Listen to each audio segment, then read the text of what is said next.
Allahu Akbar, Allahu Akbar, Allahu Akbar.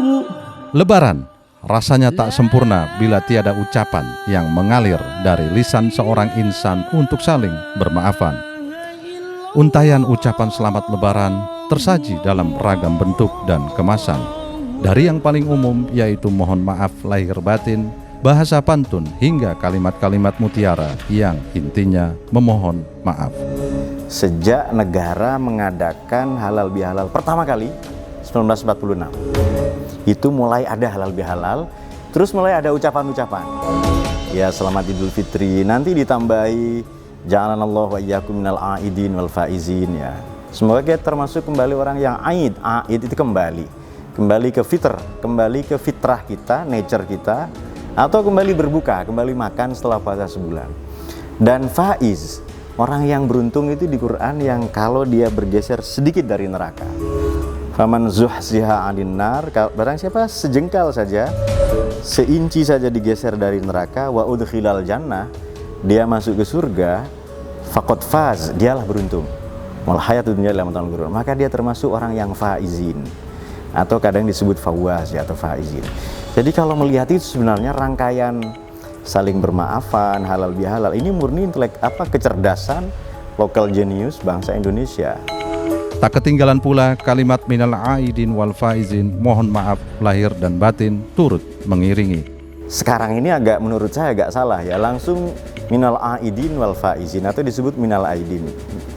Menurut saya nggak nyambung itu. Tapi itulah bangsa Indonesia ya. Jadi konteksnya harus disebut taqabbalallahu minna wa minkum ya, siyamana siyamakum.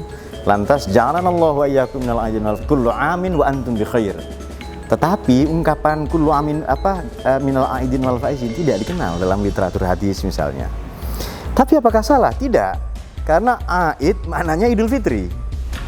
Pesatnya perkembangan teknologi digital turut mengubah variasi kemasan dan model ucapan selamat berlebaran.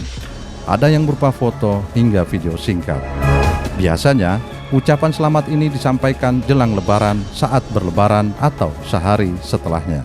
Marilah, mari bergembira pada hari raya. Pada tahun 80-an, mayoritas kaum muslim masih menggunakan kartu lebaran ucapan selamat Idul Fitri sebelum maraknya media sosial maupun aplikasi perpesanan. Bagi orang-orang tertentu, biasanya kartu ucapan selamat Idul Fitri itu turut membersamai bingkisan atau parsel yang isinya bisa beragam rupa, entah makanan ringan atau pakaian muslim. Di masa itu, kartu ucapan lebaran menjadi primadona yang diburu dari berbagai kalangan untuk dikirimkan sahabat, kolega, maupun orang-orang spesial. Kartu lebaran memiliki kesan istimewa lantaran ada waktu menunggu untuk tiba sampai ke penerima. Saat itu, kartu lebaran dikirimkan melalui kantor pos.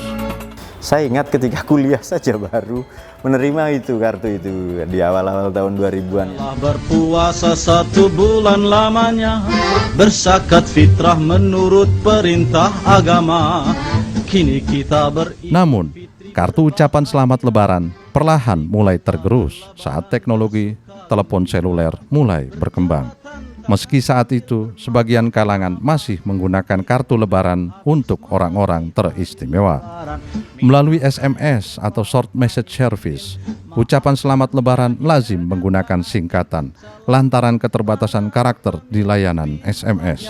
Salah satu ucapan yang hits di masa itu yaitu ketika mulut tak mampu berucap, ketika telinga tak mampu mendengar, ketika tangan tak mampu berjabat, ketika kaki tak mampu melangkah, dan seterusnya. Ucapan selamat lebaran ini mulai meredup saat perangkat komunikasi BlackBerry Messenger atau BBM hadir di Indonesia. Fitur layanan melalui BBM memungkinkan pengguna mengirimkan pesan ucapan selamat Idul Fitri ke jaringan kontak yang ingin dituju.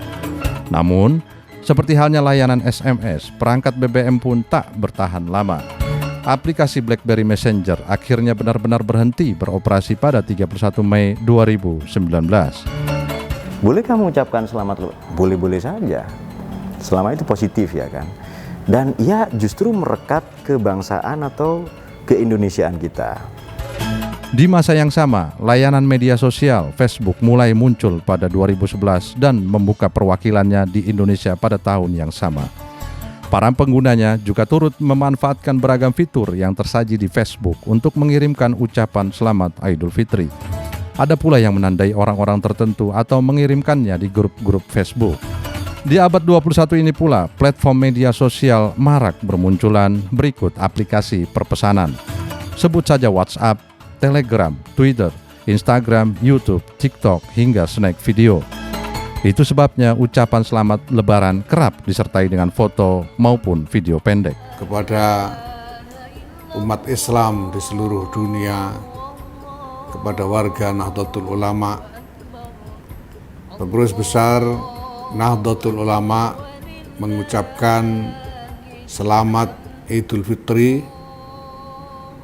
1445 Hijriah. Jika menengok lebih jauh ke belakang, di masa tahun 1970, 1950, dan tahun 1930, ucapan selamat Lebaran juga telah bermunculan. Hanya, saluran yang digunakan umumnya disampaikan melalui selebaran, majalah, atau surat kabar. Dahulu, majalah berita Nahdlatul Ulama juga telah memfasilitasi pembaca, warga, dan pengurus NU Ansor Nahdlatul Ulama yang sekarang bernama Gerakan Pemuda Ansor sampai lembaga pendidikan NU untuk turut mengucapkan selamat Hari Raya Idul Fitri. Rangkaian ucapan selamat Lebaran dimulai dengan pernyataan dari Hofbetstur Nahdlatul Ulama atau pengurus besar Nahdlatul Ulama.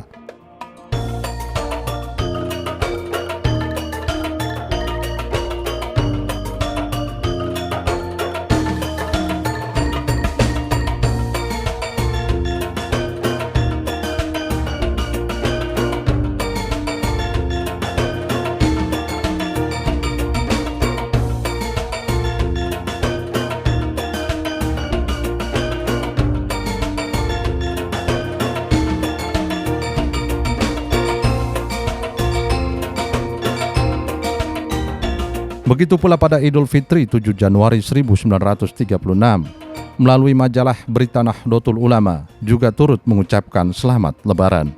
Di majalah yang terbit pada 1 Januari 1936 itu, jajaran Syuriah dan Tanfidiyah Hofbetstur Nahdlatul Ulama, mulai Hadratus Syekh Kiai Haji Asyim Asy'ari, Kiai Haji Wahab Hasbullah, Kiai Haji Bisri Samsuri, dan Kiai lainnya turut mengucapkan selamat Idul Fitri.